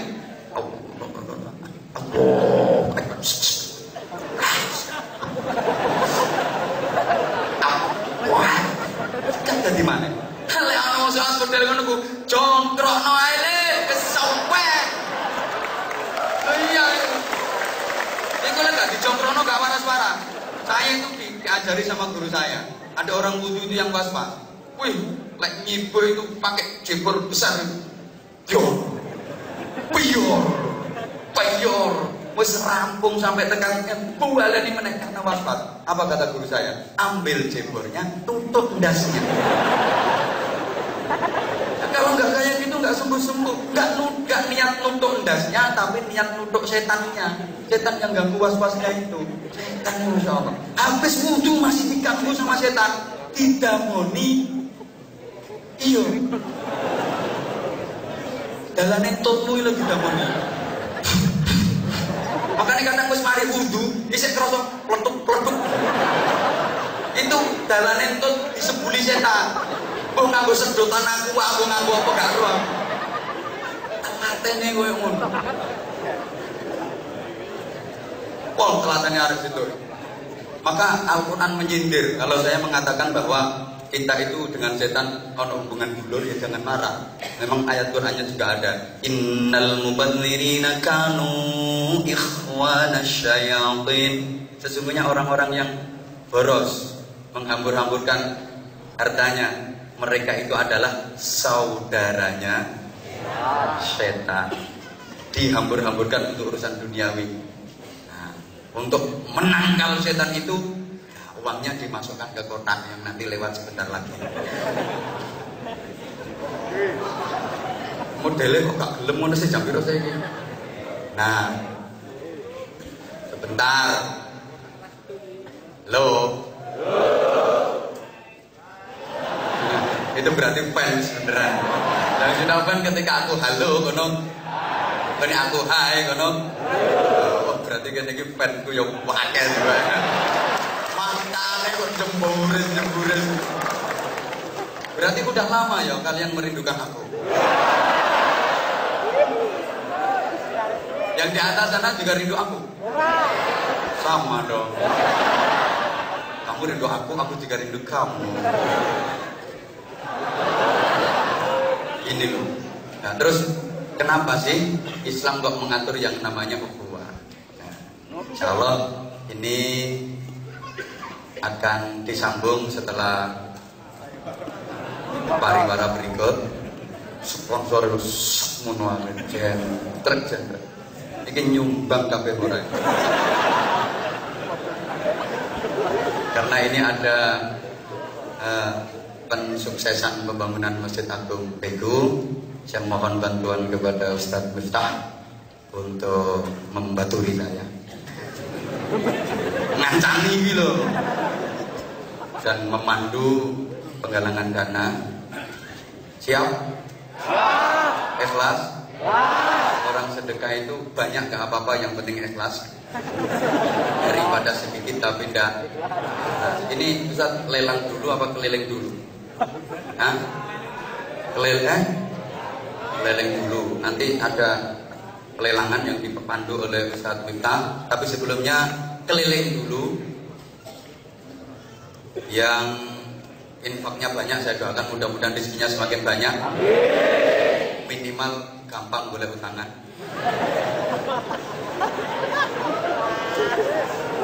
Kak, sholawatan cara Jawa sambil kita sama-sama baca doa bulan Rajab. Ini kan kita sudah memasuki bulan Rajab, bulan yang ke-7 dalam kalender Hijriah.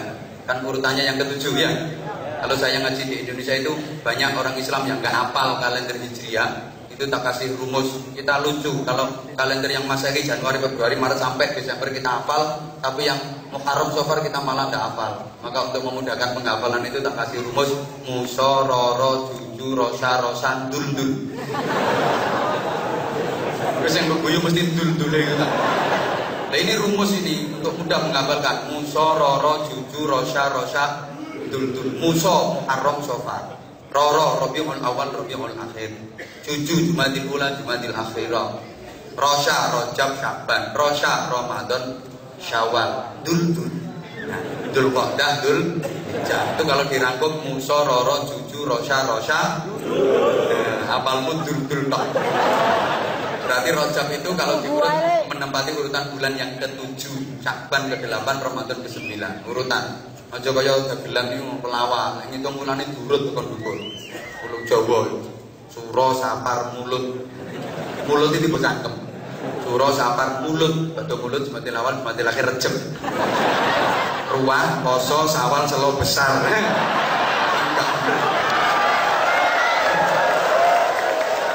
Itu ngawur tok itu. Nah, di bulan ini kita anjurkan Nabi untuk memperbanyak doa, dan saya yakin semuanya doanya udah hafal. Sambil infaknya nanti keleleng. Ini untuk pembangunan masjid. Man bana masjidan badallahu lahu baitan fil jannah. Siapa yang membangun masjid ikut berpartisipasi lillah karena Allah, maka Allah akan membangunkan istana untuknya di surga. Nah, istananya berupa apa? Ya tergantung seberapa nominalnya. Dan ingat, saya sering sampaikan bahwa surga itu jannatun tajri min tahtihal anhar. Di bawahnya mengalir sungai-sungai yang ladzatal lisyaribin. Ada dari khamr, ada dari susu, ada dari madu yang luar biasa nikmatnya. Tinggal nyedok saja. Nek akeh. Nek titik yang dilan tok itu manja. Dolit dilan.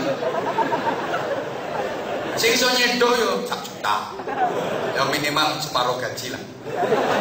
Nah, itu nanti ada bonusnya jaket itu. Itu dapat jaket bonus di sini dan juga dapat gedung di surga dan juga dapat subhanallah tajri min tahtihal anhar. Wong ibadah kudu gak karo-karuan. Arep jagake apa nek jagake sedekah. Orang itu kalau meninggal itu sambatnya gini. Sambatnya gini. Ditenono iki sampe potong namu ngono iku modele.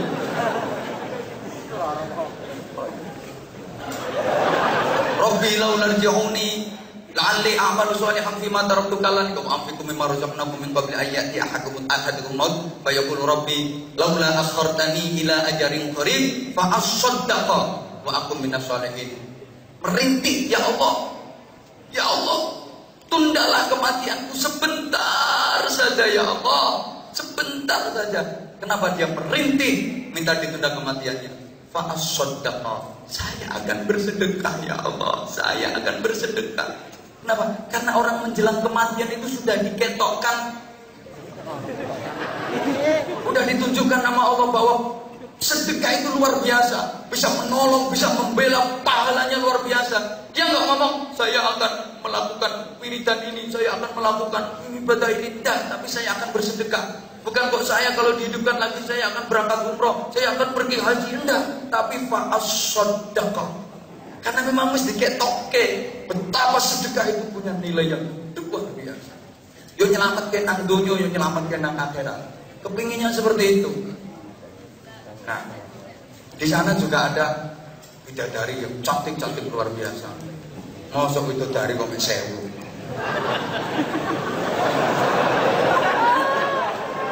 Saya aku takon cewek Korea iki piro singane.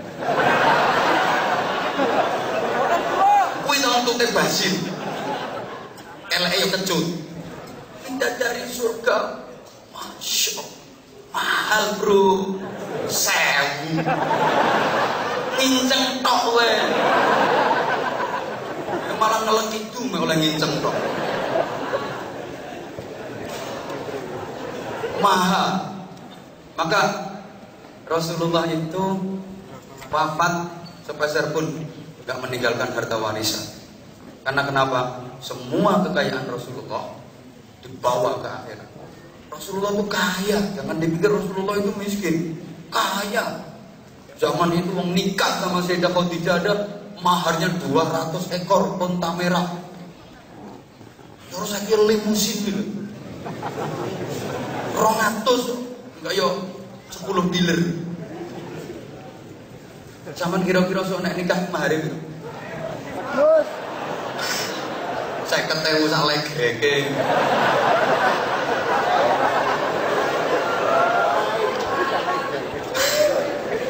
Aku biar kayak piro ya.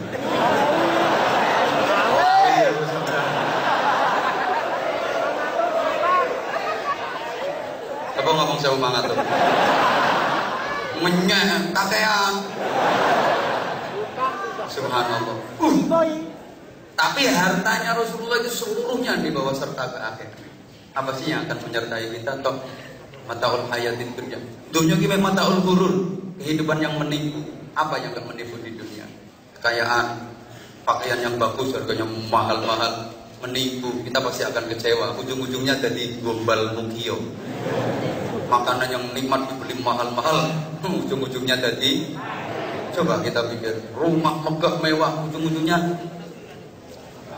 hancur lebur. Mobil mewah dibeli, ujung-ujungnya masuk rongsokan. Semuanya, istri cantik, senom ayu. Tuwe, guyu zaman Melayu. Iya, kaya ngono kae saiki disawang sik nyenengno wong, 10 tahun gak semedeni wong wis.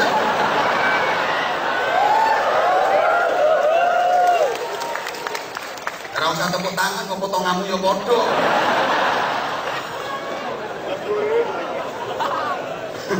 Yang akan kita bawa serta ya amal kita, di antaranya sedekah kita yang akan menyelamatkan kita. Maka sama-sama kita berdoa sambil keliling, nanti ada infak. Saya tirukan dulu doanya. Bismillahirrahmanirrahim.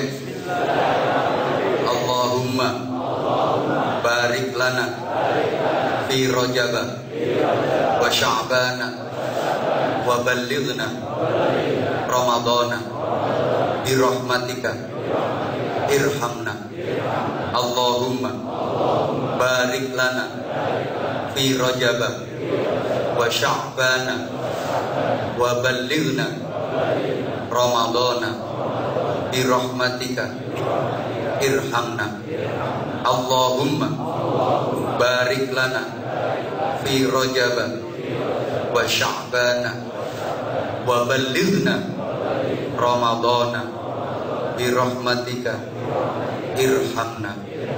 Ini kalau diartikan Allahumma ya Allah barik, berikanlah keberkahan, tambahan kebaikan lana kepada kita semua fi rajaba, di dalam bulan Rajab ini, wa sya'bana, dan di dalam bulan Sya'ban, wa balligh, dan sampaikanlah, wa ballighna, sampaikanlah kami ya Allah Ramadana, sampai ke bulan suci Ramadan. Ini ungkapan doa kita akan kerinduan kita bisa sempurna, kita menjalani bulan Ramadan sampai sempurna. Amin Allahumma. Diawali dengan semangat Rajab, diawali dengan semangat Sya'ban, sambil berinfak. Modelnya kok wabut. Ingat di dompetmu ada setan. Ketika jauh sih ngomong, setannya jawab. Ketika mau nyambut kok terasa berat banget. Kalau kepingin aku datang lagi ke sini, pecahkan rekor yang selama ini udah terjadi. Kalau kemarin misalnya infaknya dapat sekian, kali ini harus lebih banyak dari yang kemarin. Kalau nggak seperti itu mungkin sulit untuk mendatangkan lagi.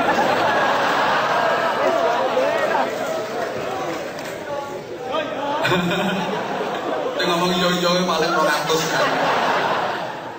Halo. Kira-kira masih ingin Anwar Zahid datang ke sini lagi apa enggak? Bener? Ya wes. Gratis, tidak apa-apa, gratis, tidak apa-apa.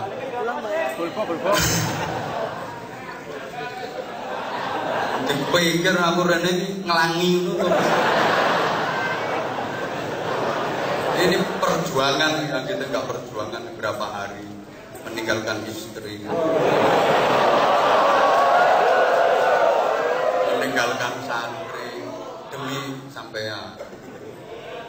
Kok curhat? Allahumma sholli ala Muhammad. Allahumma barik lana fi Rajab.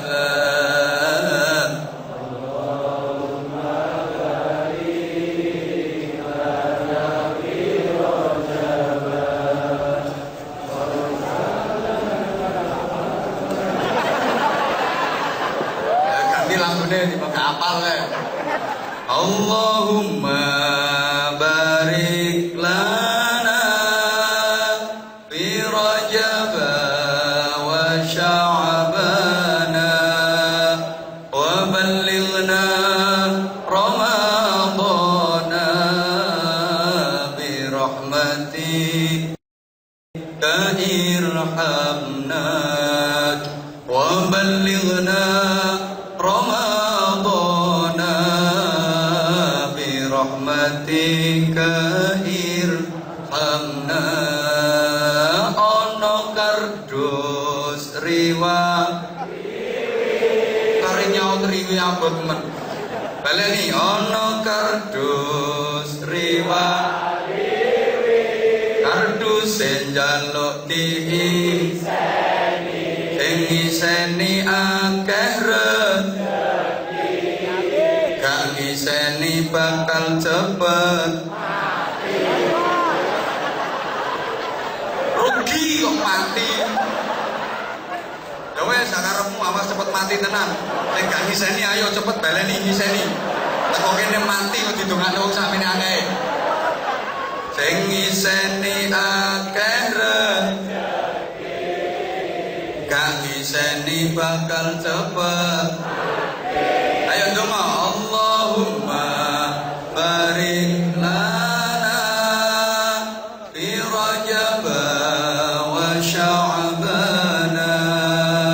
Allahumma barik lana fi Rajab wa Sya'bana wa ballighna Ramadana bi rahmatika irhamna wa Ramadana bi rahmatika.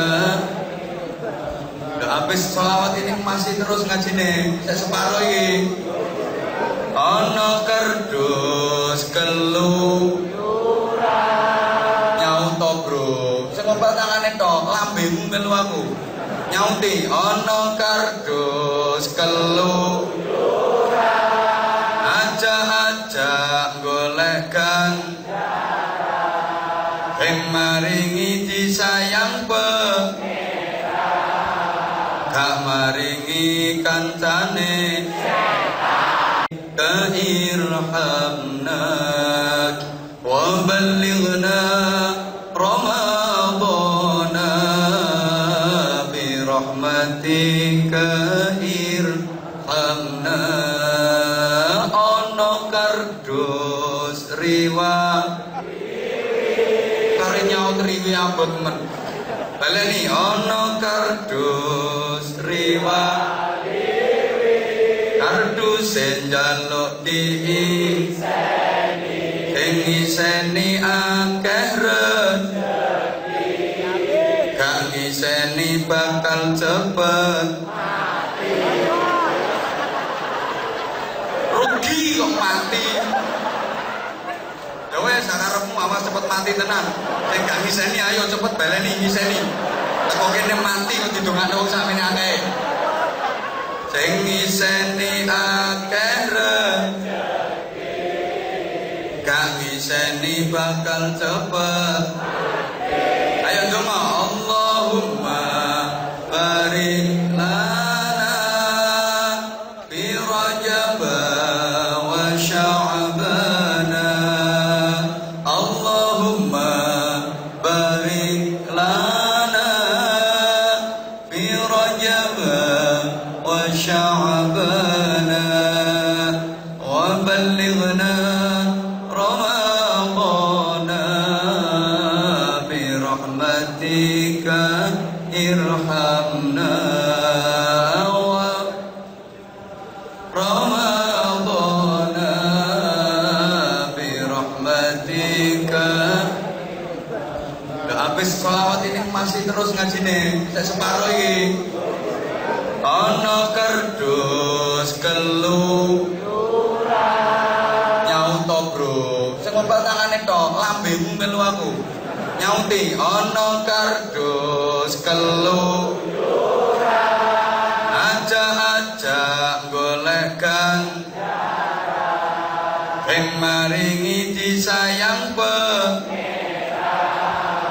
gak maringi kancane